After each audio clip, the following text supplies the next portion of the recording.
All right, today we're diving deep into one of the most powerful scriptures in Hinduism, the Shri Durga Saptashati.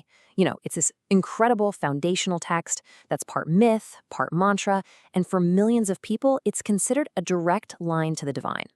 But let's just start with this idea. What if an ancient story, one that's believed to be over 1,500 years old, wasn't, just a story? What if its verses were said to hold the actual key to cosmic protection and real spiritual power? Well, that's the incredibly powerful premise right at the heart of this scripture. So, what exactly is the Shri Durga Saptashati? Well, it's a 700-verse epic, part of a much larger text called the Markandeya Purana, and its central theme, the whole point of it, is the triumph of Shakti. Now, Shakti is this primordial, divine feminine energy that basically underpins all of existence. And the story is about her victory over demonic forces that are threatening the very balance of the entire universe.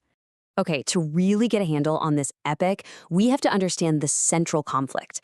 And listen, this isn't just some simple good versus evil story. No. This is a war for the soul of the cosmos itself. We're talking about a conflict where the very fabric of reality is hanging in the balance. So, on one side, you've got Shakti. And in this text, she's not just one goddess among many. Far from it. She's the ultimate, singular protective force, literally born from the concentrated, combined power of all the gods. And then on the other side, you've got the demonic forces.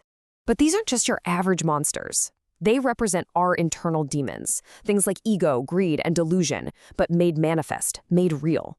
They're a personification of cosmic imbalance, and they're threatening to destroy all order. I mean, the stakes really could not be any higher. The entire narrative is structured so brilliantly.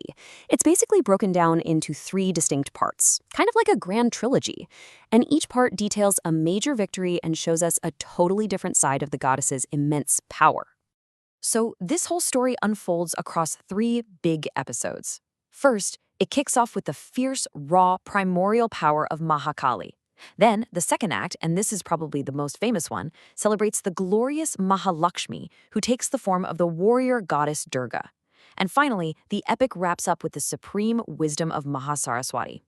It's cool because each part really builds on the last, telling us more and more about the nature of the divine and the nature of evil. Okay, so the first victory, this happens way back at the dawn of time. Imagine this. 2 demons, Madhu and Kaitaba, they emerge from this cosmic sleep, and they're about to destroy the creator god Brahma before creation can even get started. So to save existence itself, the terrifying and absolutely magnificent goddess Mahakali appears and just utterly vanquishes them. A pretty epic start, right? All right. The second victory introduces probably the most infamous character of all, the buffalo demon, Mahishasura. This guy is protected by a special blessing, a boon, that makes him virtually invincible. He's so powerful he conquers the heavens, and all the gods are left powerless and kicked out of their own homes.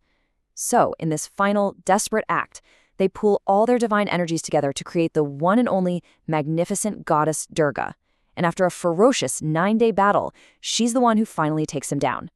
And now we come to the final act, which is definitely the most complex. We've got these 2 arrogant demon brothers, Shumba and Nishumba, and they rise to power. The battle that follows is so intense that the goddess Mahasaraswati has to manifest an even fiercer form from within herself, the iconic wild goddess Kali. And it's this raw, untamable energy of Kali that ultimately just decimates their armies and the demon brothers themselves. Okay, but here's where the Saptashati really transforms from being just an ancient story into something else entirely. Because for devotees, for people who practice this text is a living, breathing spiritual tool. And why is that? It's because every single one of its 700 verses is considered a mantra, a sacred sound formula that's believed to hold real inherent power. So this completely transforms the text from just a story you read into what's called a mantra shastra. That means it's a scripture designed to have a tangible effect, to actually do something when you recite it with the right intention. And devotees recite the Saptashati for very real results. We're talking about protection from harm, help with material prosperity, and even for achieving ultimate spiritual liberation. It's the absolute centerpiece of the 9-night festival of Navaratri, which is a time of really intense devotion. There are even specific rules and prayers you have to do beforehand just to make sure you're approaching it with the proper reverence. So, after all these epic battles, all the terrifying demons, and these incredibly powerful mantras, What's the ultimate message? What's the one single core takeaway from this entire text? Well, the ultimate message is really profound. It's that the supreme power that governs the entire cosmos is a singular feminine force. And this divine force isn't some distant or abstract idea. It's deeply personal and fiercely protective. It acts like a mother to the entire universe, defending it from all the forces of chaos and evil. And that leaves us with a final thought to chew on. In a world that's facing its own very real demons, chaos, conflict, despair, what can we learn from this ancient story? What does the triumph of a divine, protective, and supremely powerful mother figure mean for us, right here, right now? It's definitely something to reflect on.